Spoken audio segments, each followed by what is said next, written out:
nice introduction. Thanks very much. Appreciate it. Thanks to everybody for coming out today on this last day of semester. Very busy time for everyone.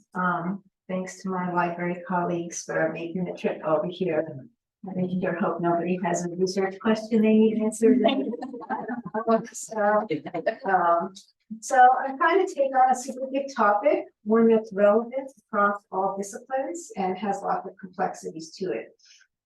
There's lots to say, so I'm going to try to come at this from the vantage point of who I am, an instruction librarian who thinks that as information literacy educators, it's on us to teach our students about the broader context of the information we are asking them to engage with, but also recognizes that there are challenges with this.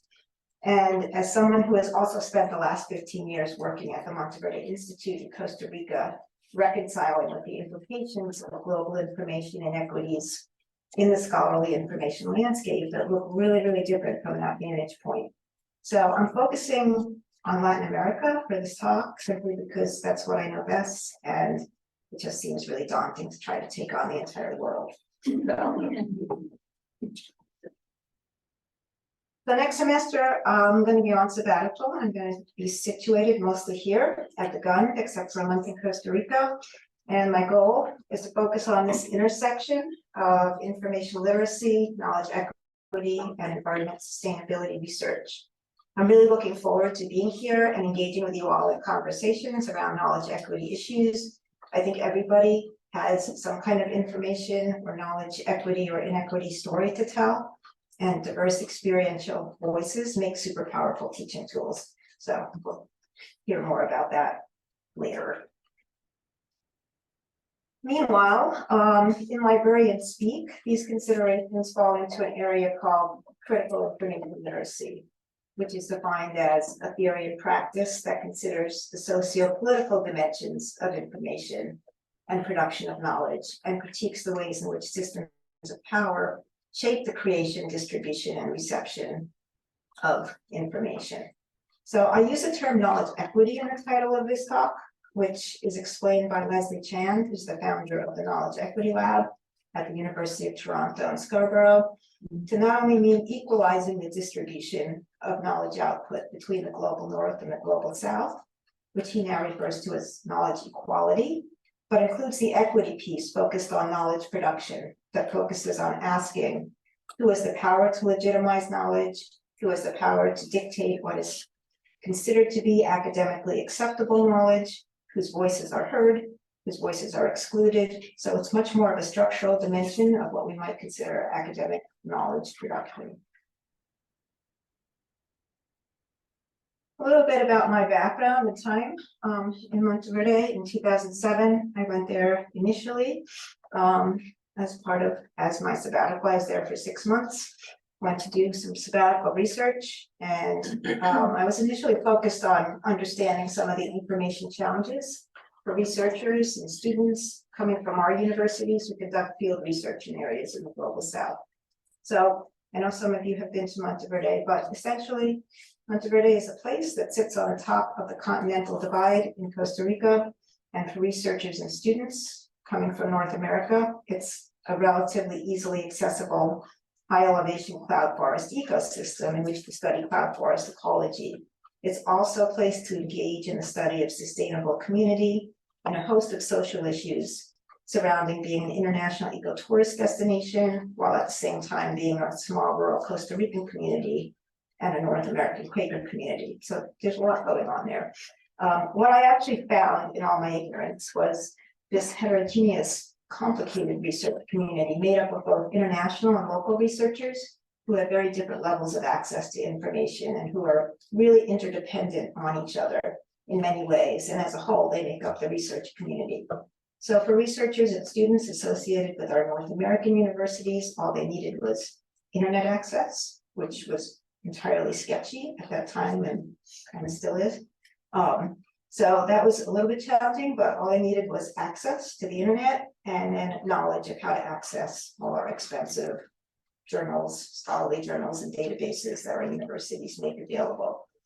On the other hand, the locally based researchers that I talked to there not only experienced or expressed frustration in their complete lack of access to the body of scholarly journals they needed because they were not associated with a university, but in the fact that North American researchers had the ability to come there, collect data, and then leave and publish their findings in that body of expensive, inaccessible to the local community.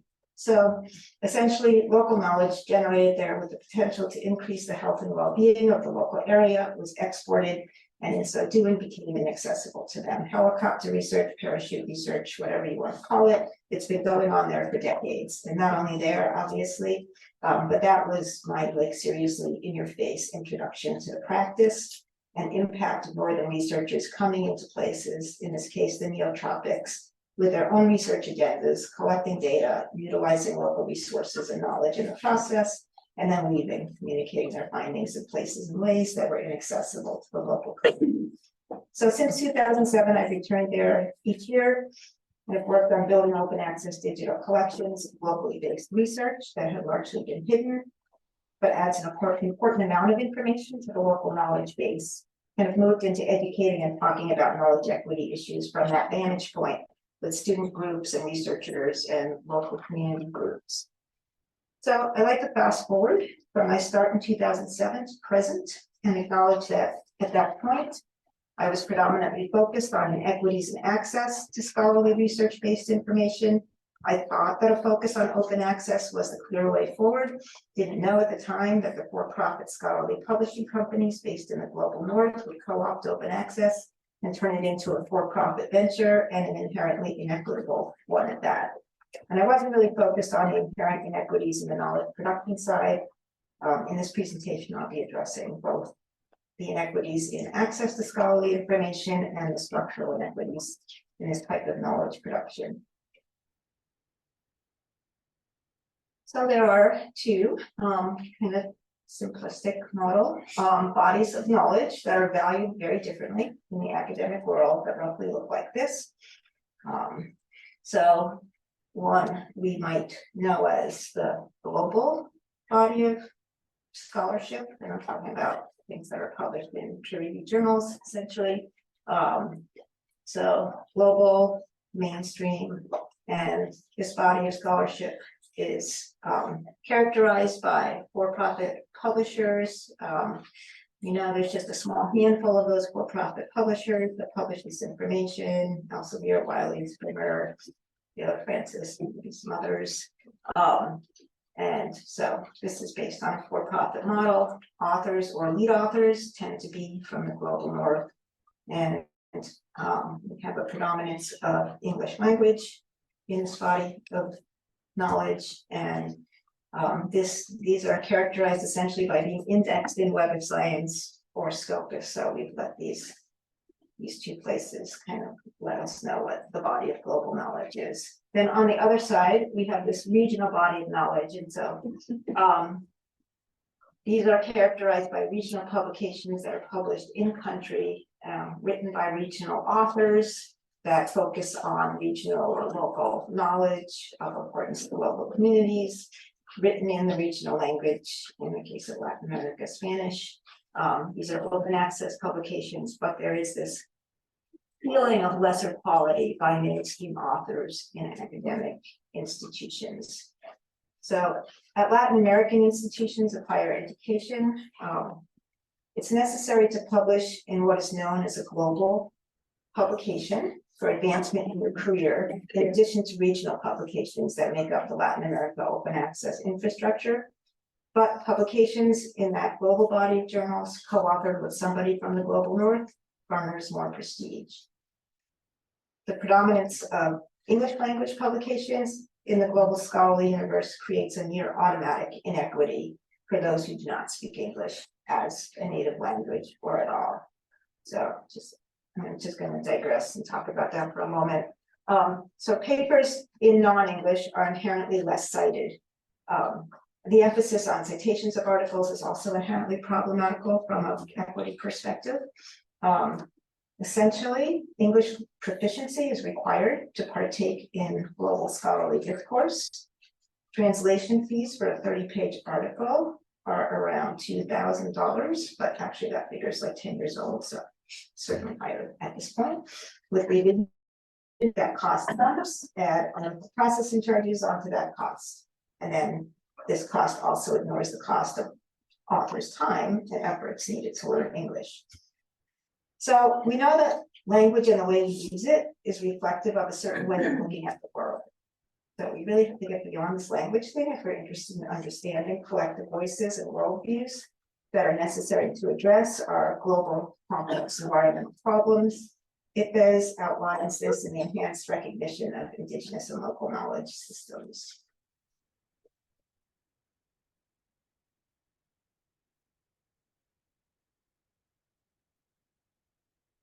So, the state of open access in Latin America, historically, there were more open access publications coming out of Latin America than from any other region in the world. So there's a long, strong history of open access in Latin America. There's three main reasons for this.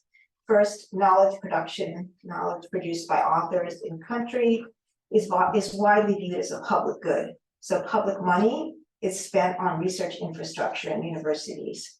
Universities that produce research and scholarship that have the potential to positively impact the local populace also have an obligation to share that information in an openly accessible way. Secondly, Latin America has historically been on the margins of worldwide knowledge production for reasons we already discussed, but as research has been increasing, local scholarly outlets were needed. And so also for a long time, Northern publishers were simply not interested in Latin American scholarship. So quite early on, this model of regional repositories was established there. First Cielo, then Rhetoric, providing common outlets for hosting open access journals from across Latin America with common standards and a common search interface. Cielo is the most well-known database search engine for locating open access articles produced in primarily Latin American countries, also includes Spain and Portugal and South Africa. So there is some debate about what it means that Cielo is now searchable through the Web of Science database, while also simultaneously being well hidden. So if you can picture that Web of Science search page, you're defaulting to searching in their core collection. And then right there's this pull down menu. And if you look at that menu, Cielo is an option from that menu, but it's separate. It's not recognized as part of their core collection that defines global scholarship. More recently, Laura Ferencia is a very significant initiative to bring together under a common interface with common standards, works available throughout institutional repositories across Latin America. So gray literature, theses, dissertations.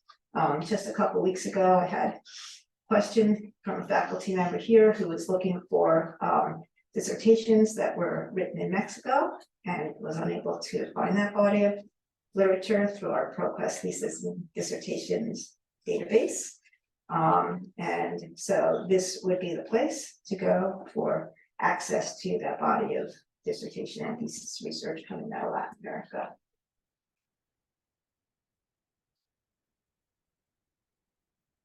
So I just want to highlight that there are really important functions of regional scholarly journals. Right? They're important space for research and topics of local and regional importance that are not covered elsewhere. They're not covered in that global scholarship. Important, the availability of this research in the local language. Accessibility allows for the use of as teaching tools, right? And also makes it accessible to the public. And thirdly, researchers belong to multiple research communities. So for example, so I live with this family in Costa Rica. When I go there, I'm sort of like the house guest that never left, back every year. And so one of their kids just finished medical school recently in Costa Rica, and for his medical education, they were really reliant on Cielo as their database to access the Latin American medical literature. So they used Cielo a lot, and then they also used PubMed, of course. So really important for educational purposes. I'm a really big fan of this term. As we know, the greater the diversity, the healthier the ecosystem. This term was traced to a group of Chilean publishers in the 1990s. It stresses the importance of local publishing, rejection of the dominance of, quote, the monopoly of monoculture of international English language journal publishing, and it supports Southern-based open access.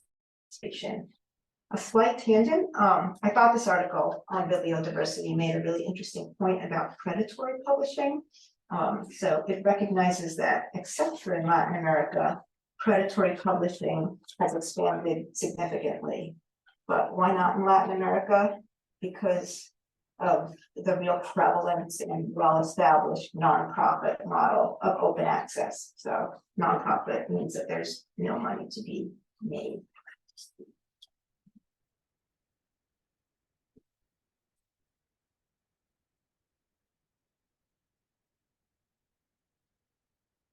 Picture of a section of a poster that was presented at the Force 19 conference that my colleague Donna O'Malley here was kind enough to send to me in this conference. So this is a conference that brings together different stakeholders who are involved in scholarly communication.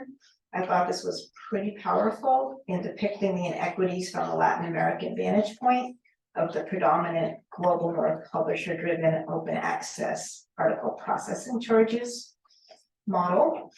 I know it's kind of hard to read this little print. So essentially, this is depicting the equivalent of a standard article processing charge in euros that these authors have translated as months, or in the case of Venezuela, years, that a minimum wage worker in each country should work to earn that amount.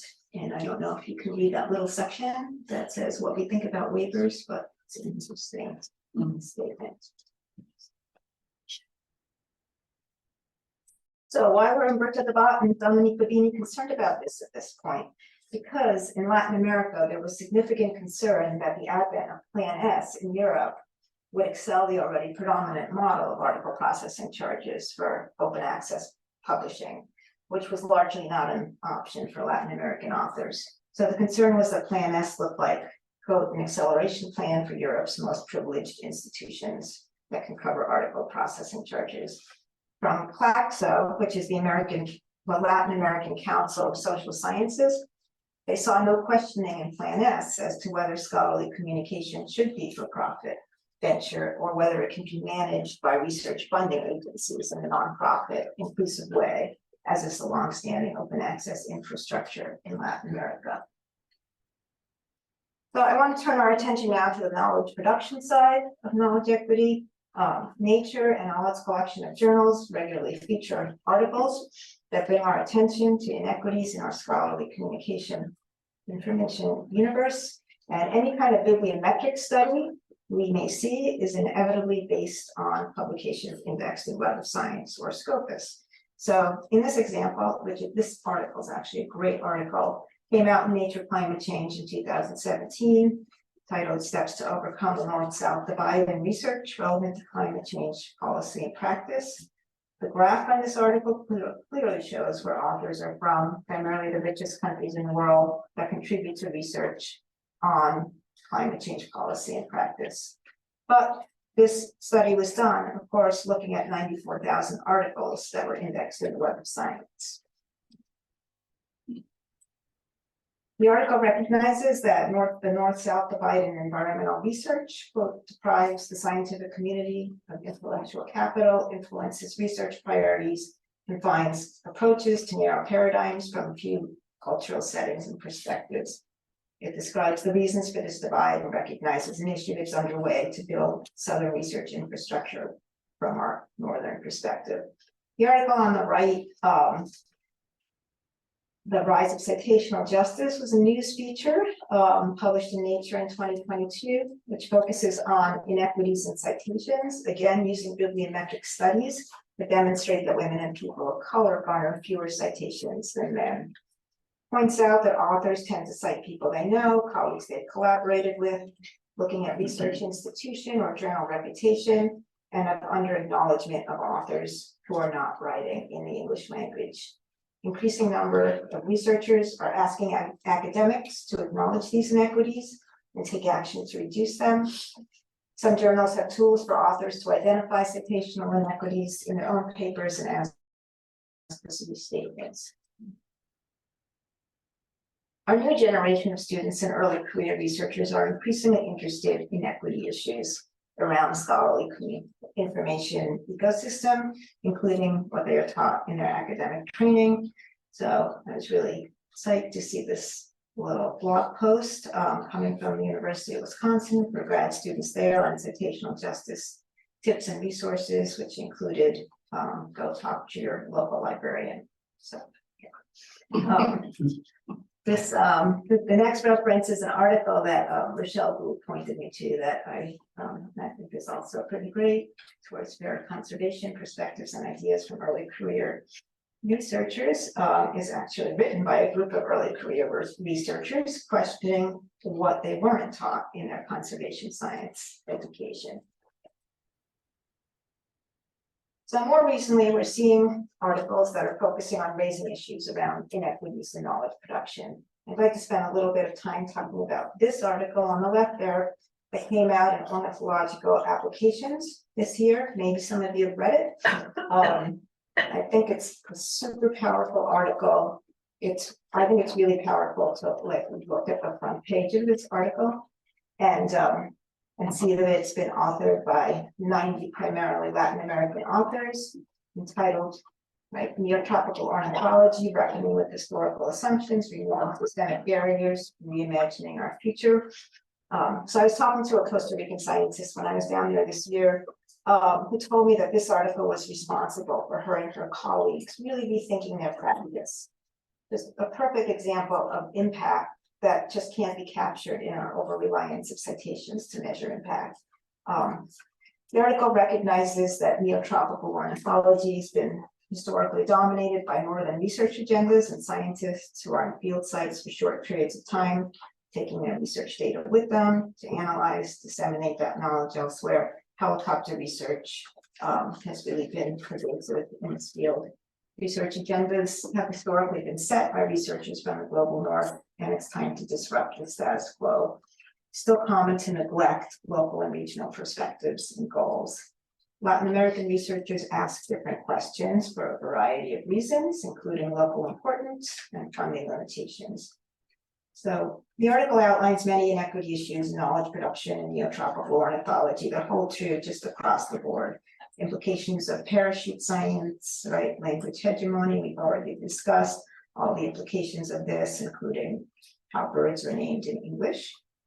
Global reviews generally don't include research that is not written in English, which then perpetuates citation bias, negatively impacting regional Latin American journals. So the article lays out a new vision where local scientists and communities establish research priorities and equitable co-production of knowledge. This article came out this year. I really highly recommend this article. I think I want to use this article in future teaching. Next on the right here, I'm a big fan of this very, very short article from the Nature's career column regarding helicopter research, because my thing is actually teaching students about inequities in our scholarly information ecosystem. And I do this a bit in Costa Rica. I give them this article to read, like it takes like 4 minutes to read this article. They can even listen to it if they don't want to read it. And it's written in the first person by a Mexican researcher. It's very impactful because of the experiential aspect of it. And with the students in Costa Rica, because of their current vantage point as participants in an international education program where they may be engaging in some research, it really generates some good discussion to get us going.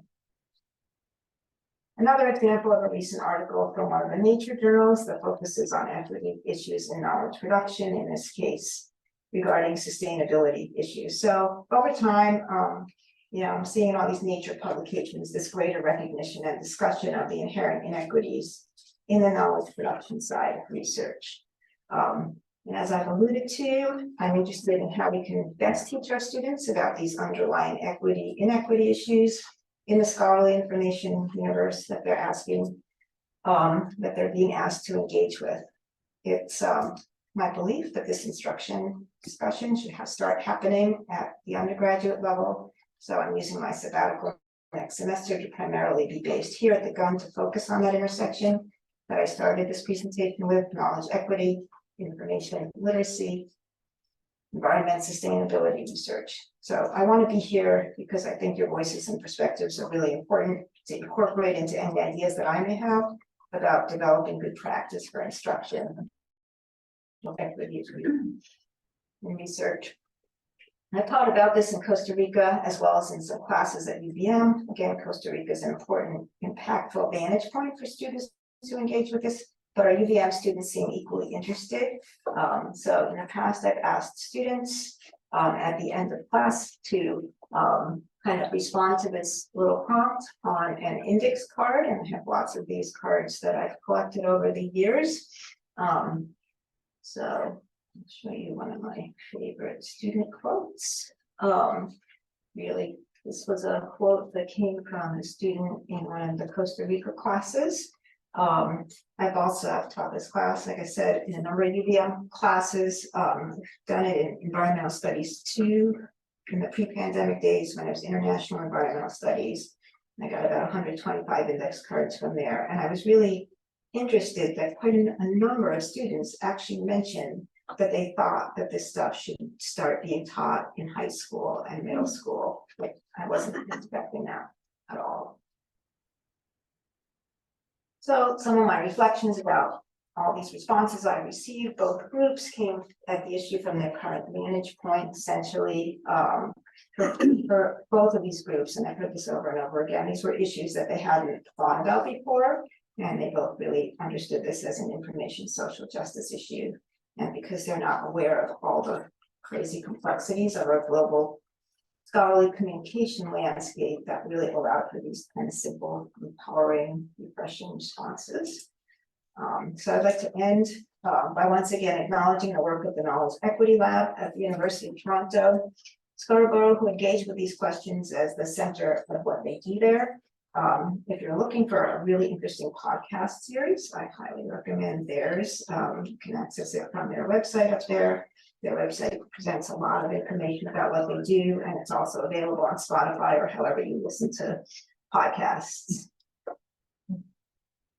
Oh, of course, the geography. All right.